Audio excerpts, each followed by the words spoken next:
Ya, saya ingin ke Bang Mardhani menjawab pertanyaan menggantung tadi. Kalau menurut Bang Mardhani, apa betul memang ada orang yang sengaja ingin menggoreng isu ini? Kira-kira siapa dan goalnya apa, Bang? Makasih Tisa.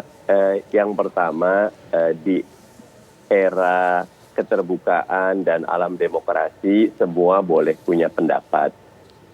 Nyuwun sewu, Mas Basara, saya melihatnya Pak Amin Rais bagaimanapun Bapak Reformasi dan boleh jadi beliau mendapat informasi. Saya ingin husnuzon dulu ya, bahwa beliau dapat informasi, tapi detailnya nanti Pak Amin mungkin yang lebih menjelaskan. Saya setuju dengan Mas Jazilul bahwa pintunya ada, ya. Pasal 37 Undang-Undang Dasar tetap memberikan peluang, ya. Dan wajar juga kalau beberapa pihak connecting the dot, ya, menyatukan beberapa titik bahwa ada peluang 3 periode, karena perimbangan koalisi oposisi jomplang sekali, apalagi ada kasus pengambil alihan Partai Demokrat oleh orang dalam lingkarannya Pak Jokowi, terlepas Pak Jokowi tahu atau tidak tahu. Sehingga kalau 75% dengan yang ada, gotak-gatik gatuknya masih bisa gitu. Belum lagi ini yang juga menurut saya menjadi landasan pikiran masyarakat.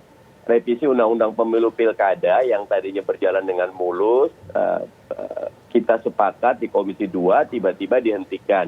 Jadi Pilkada 2022 dan 2023, 272 titik hampir, itu diambil oleh pemerintah. Sehingga dengan connecting the dots, jadi wajar kalau ada pikiran ingin 3 periode. Walaupun saya setuju sama Bu Mega, ini bertentangan dengan semangat reformasi. Ya, mereka yang ingin 3 periode sebetulnya mengkhianati reformasi 98, karena yang kita tentang dengan reformasi itu KKN, korupsi, kolusi, nepotisme, termasuk masa jabatan kita batasi. Jadi buat saya, ketimbang kita menuduh kiri kanan, lebih baik kita buka pembahasan secara terbuka. Pak Jokowi diapresiasi sudah menyatakan diri, tetapi politik is the art of impossibility, seni ketidakmungkinan. Sesuatu yang sekarang tidak mungkin jadi mungkin. Dulu Pak Jokowi beberapa hari sebelum maju ke Jakarta tetap menyatakan tidak ingin ke Jakarta, tapi ternyata maju ke Jakarta, menang di Jakarta, 2 tahun kemudian jadi presiden. Jadi sesuatu segalanya mungkin.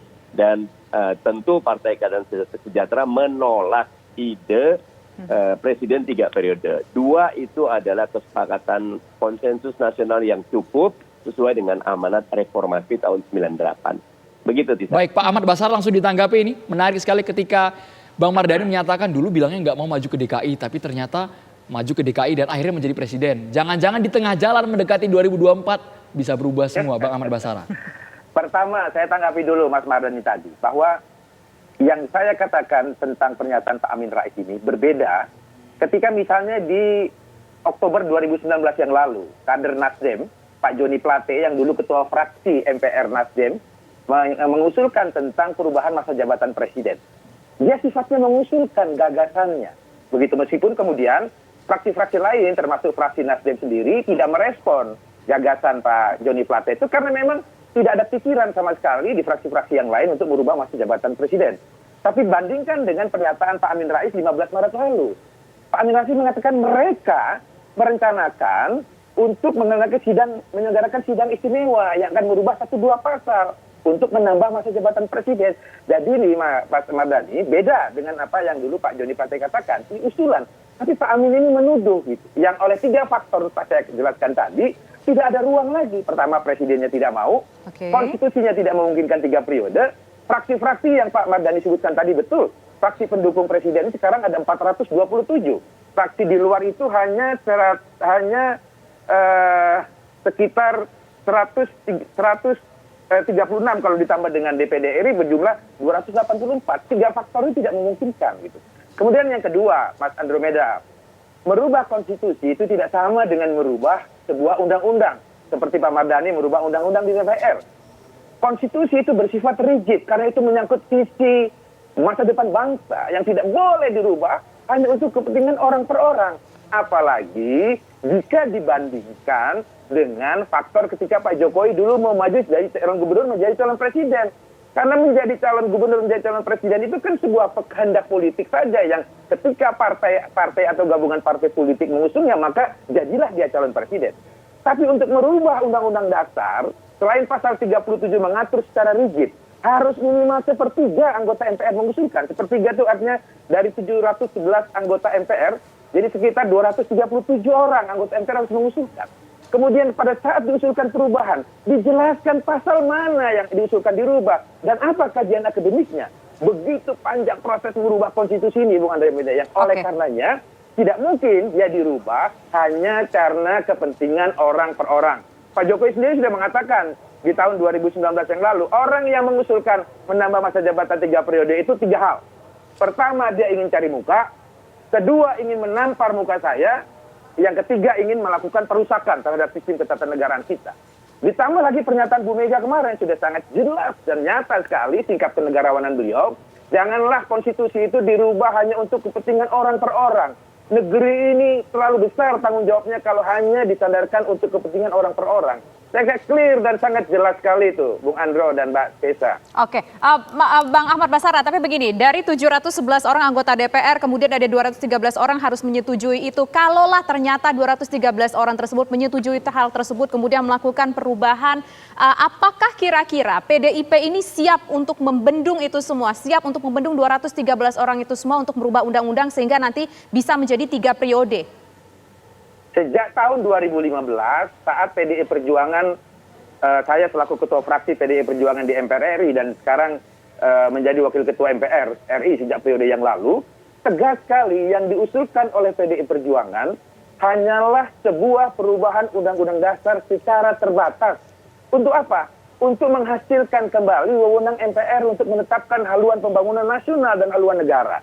Karena yang diperlukan bukan menambah jabatan presiden, tapi memastikan kalau kita ganti presiden, tidak ganti visi misi dan tidak ganti program. Seperti tadi poco-poco yang Ibu Mega sering jelaskan kepada publik. Sehingga oleh karena itu, karena sikap resmi PDI Perjuangan dalam Rakernas, dalam Kongres, dalam pidato politik Ketua Umum PDI Perjuangan, hanya perubahan undang-undang bersifat terbatas menghadirkan kembali haluan negara, maka jika ada agenda di luar itu, menambah pasal lain, apalagi menambah pasal 7 tentang masa jabatan presiden, saya pastikan dengan tegas sesuai dengan sikap politik Bu Mega tanggal 24 Maret kemarin, PD Perjuangan tidak akan ikut dalam agenda tersebut.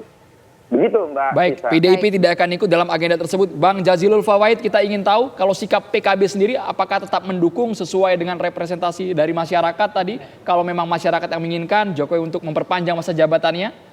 Pak Jazilul? Ya sampai hari ini PKB belum bersikap.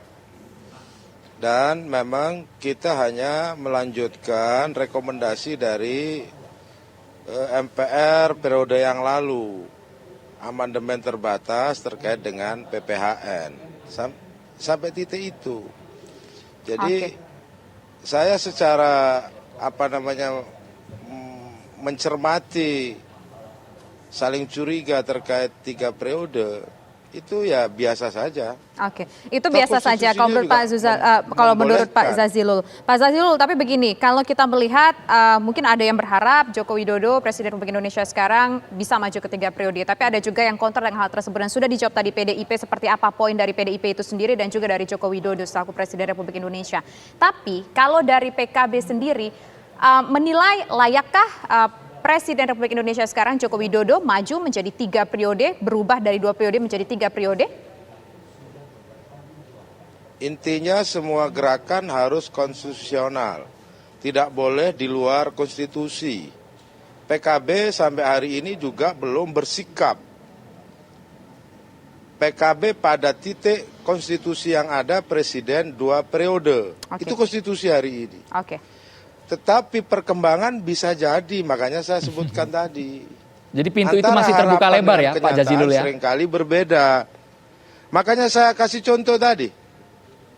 Sahabat saya Pak Mardhani Alisera membuat tagar ganti presiden 2019. Faktanya nggak ganti tuh presidennya. Antara cita-cita politik dengan kenyataan, dengan fakta politiknya seringkali juga berbeda. Nah makanya untuk urusan 3 periode ini, ya saya sampaikan tadi ada masyarakat yang membuat kaos. Kalau di DPR, di MPR nggak ada, tidak ada itu. Tidak Tapi ada kalau dilihat usulan Pak itu Jazilul, dan clear seperti yang Pak disampaikan Jazilul, oleh Pak. kalau tolak ukurnya dilihat dari kinerja kepemimpinan, karena kan lembaga survei juga mengeluarkan hasilnya seperti itu. Kalau PKB bagaimana melihatnya? Ya kalau PKB, saya bilang tadi belum bersikap.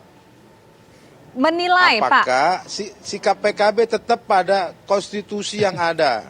Gimana? Oke, baik. Selanjutnya terakhir silakan closing statement dari Bang Ya. Mardhani. Ya, tetap politik is the art of impossibility, seni ketidakmungkinan. Mengatakan tidak, tapi nanti ada 1-2 orang yang testing the water karena sudah mulai ada kan 1-2 pihak. Tadi Mas Jazilul benar, sudah mulai ada yang pakai kaos presiden yang 3 periode, ada yang sudah menyatakan Partai Keadilan Sejahtera tegas menolak gagasan presiden 3 periode. 2 periode cukup, konstitusi kita sudah kokoh, termasuk nyuwun sewu. Saat sekarang sangat tidak cocok kita membahas amandemen konstitusi. Karena tadi perimbangan oposisi koalisi yang jomplang tidak akan menghasilkan tesa, antitesa, sintesa yang baik. Begitu. Baik, kita ke Pak Ahmad Basarah. Kalau tadi PKB nampaknya masih tentatif ya, situasional sifatnya. Kalau dari PDIP gimana nih melihat kalau ada elit politik yang menggulirkan? Di luar pemerintahan seperti yang dikatakan Pak Mardhani Alisera tidak setuju dilakukan bahkan amandemen apapun, pertanyaannya pintu masuk untuk merubah pasal 7 itu dari mana lagi begitu, Bung Andro? Itu yang menjadi pertanyaan besar kita semua juga itu, Bang. Iya, pertanyaan besar kan. Pintu masuknya dari mana? Karena konstitusi hanya memberikan wewenang merubah undang-undang dasar itu hanya lewat lembaga MPR, tidak dengan lembaga yang lain. Kalau semua fraksi di partai pemerintah, di luar partai pemerintah seperti PKS dan Demokrat, Pak Sarif Hasan sudah mengatakan Demokrat tidak setuju dilakukan perubahan undang-undang dasar, apalagi menyangkut pasal 7. Lalu pertanyaan mendasarnya, Pak Amin Rais, dari mana lagi pintu masuknya untuk merubah pasal 7 undang-undang dasar kita itu, begitu. Kalau PKB mengatakan bahwa akan menampung suara rakyat ketika rakyat memang mendukung, MPR akan meneruskannya. Pak Jazilul ini kan memang biasa menggunakan bahasa mendayu-dayu. Tetapi kan in prinsip sikap PKB itu sama dengan kami semua. Karena kami sama-sama di MPR, kami tahu persis. Tidak ada satupun gagasan apalagi usulan dari fraksi PKB yang mengusulkan untuk menambah masa jabatan 3 periode. Baik, berarti 3 periode ini sudah dikunci, tidak akan terrealisasi. Begitu ya kalau petanya kita lihat sekarang ya? Dari fraksi PDI Perjuangan, final and binding. Begitu kalau istilah Mahkamah Konstitusinya. Oke, baik. Terima kasih Bang Ahmad Basarah, kemudian juga Bang Mardhani Alisera dan juga Pak Jazilul Qodari atas waktunya sudah bersedia Bang Mardhani soalnya geleng-geleng, Sa. Nampaknya masih ragu ya dengan jawaban Basarah. Namanya politik tetap dinamis saja ya. Dinamis. Harus hati-hati dan terus dikawal. Terima kasih banyak Bapak-Bapak sudah hadir di Kabar Petang. Ini jawabannya semua terekam media ini ya. Nanti kita lihat ya bagaimana ya beberapa waktu ke depan ya. Dan pemirsa, usaha jeda berikut kami akan kembali dengan informasi hampir 1 dekade mangkrak. Mega proyek Hambalang kabarnya akan kembali dilanjutkan. Selengkapnya usai